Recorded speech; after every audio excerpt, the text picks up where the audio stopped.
ದಾವಣಗೆರೆ ಲೋಕಸಭಾ ಕ್ಷೇತ್ರದ ಕಾಂಗ್ರೆಸ್ ಅಭ್ಯರ್ಥಿ ಡಾಕ್ಟರ್ ಪ್ರಭಾ ಮಲ್ಲಿಕಾರ್ಜುನ್ 26,094 ಮತಗಳ ಅಂತರದಿಂದ ಜಯಬೇರಿಯನ್ನು ಬೆರೆಸಿದ್ದಾರೆ.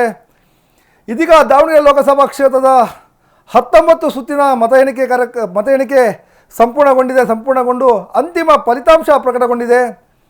ಅಂತಿಮ ಫಲಿತಾಂಶದಲ್ಲಿ ಕಾಂಗ್ರೆಸ್ ಅಭ್ಯರ್ಥಿ ಡಾಕ್ಟರ್ ಪ್ರಭಾ ಮಲ್ಲಿಕಾರ್ಜುನ್ 26,094 ಮತಗಳನ್ನು ಪಡೆದು ಜಯಬೇರಿಯನ್ನು ಬಾರಿಸಿದ್ದಾರೆ. ಬಿಜೆಪಿಯ ಅಭ್ಯರ್ಥಿ ಡಾಕ್ಟರ್ GM ಸಿದ್ದೇಶ್ವರ್ ಅವರ ಪತ್ನಿ ಗಾಯತ್ರಿ ಸಿದ್ದೇಶ್ವರ್ 6,69,065 ಮತಗಳನ್ನು ಪಡೆದುಕೊಂಡಿದ್ದಾರೆ.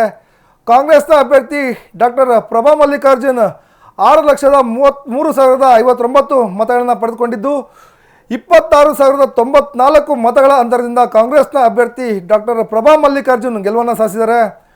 ಸೊ ಇವರಿಬ್ಬರ ಅಂಚೆ ಮತಗಳ ಎಣಿಕೆ ಕೂಡ ಆಗಿದೆ. ಅಂಚೆ ಮತಗಳ ಎಣಿಕೆಯಲ್ಲಿ ಅಂತಿಮವಾಗಿ ಬಿಜೆಪಿಯ ಅಭ್ಯರ್ಥಿ ಗಾಯತ್ರಿ ಸಿದ್ದೇಶ್ವರ್ 2,434 ಅಂಚೆ ಮತಗಳನ್ನು ಪಡೆದುಕೊಂಡಿದ್ದರೆ ಕಾಂಗ್ರೆಸ್ನ ಅಭ್ಯರ್ಥಿ ಡಾಕ್ಟರ್ ಪ್ರಭಾ ಮಲ್ಲಿಕಾರ್ಜುನ್ ಇವರು 1,606 ಅಂಚೆ ಮತಗಳನ್ನು ಪಡೆದುಕೊಂಡಿದ್ದಾರೆ.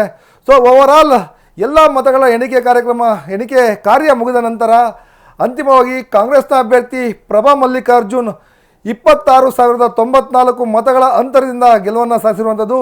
ಈ ಒಂದು ಗೆಲುವೇನಿದೆ ಕಾಂಗ್ರೆಸ್ನ ಗೆಲುವು 25 ವರ್ಷಗಳ ನಂತರ 26ನೇ ವರ್ಷಕ್ಕೆ ಈ ಒಂದು ಗೆಲುವಾಗಿರುವಂಥದ್ದು. 25 ವರ್ಷಗಳಿಂದ ನಿರಂತರವಾಗಿ BJP ಇಲ್ಲಿ ಅಧಿಕಾರವನ್ನು ಮಾಡ್ಕೊಂಡು ಬರ್ತಾ ಇತ್ತು. ಆದರೆ ಈ ಬಾರಿ BJPಗೆ ಸೋಲನ್ನು ಉಣಿಸಿ ಕಾಂಗ್ರೆಸ್ನ ಪ್ರಭಾವಿ ಶಾಸಕ ಹಾಗೂ ಸಚಿವ SS ಮಲ್ಲಿಕಾರ್ಜುನರ ಧರ್ಮಪತ್ನಿ ಪ್ರಭಾ ಮಲ್ಲಿಕಾರ್ಜುನ್ ಗೆಲುವನ್ನು ಸಾಧಿಸಿರುವಂಥದ್ದು. ಸೊ ಇದು ಹೈಲೈಟ್. ಇಡೀ ಕ್ಷೇತ್ರದಲ್ಲಿ ಏನು ಇಬ್ಬರು ಕೂಡ ಟಫ್ ಫೈಟ್ ಇತ್ತು. BJP ವರ್ಸಸ್ ಕಾಂಗ್ರೆಸ್ನ ಫೈಟ್ ಇತ್ತು. ಈ ಫೈಟ್ನಲ್ಲಿ ಅಂತಿಮವಾಗಿ ಕಾಂಗ್ರೆಸ್ನ ಅಭ್ಯರ್ಥಿ ಗೆಲುವನ್ನು ಸಾಧಿಸಿದ್ದಾರೆ. ಸೊ 26,094 ಮತಗಳ ಅಂತರದಿಂದ ಕಾಂಗ್ರೆಸ್ನ ಅಭ್ಯರ್ಥಿ ಡಾಕ್ಟರ್ ಪ್ರಭಾ ಮಲ್ಲಿಕಾರ್ಜುನ್ ಗೆಲುವನ್ನು ಸಾಧಿಸಿರುವಂಥದ್ದು.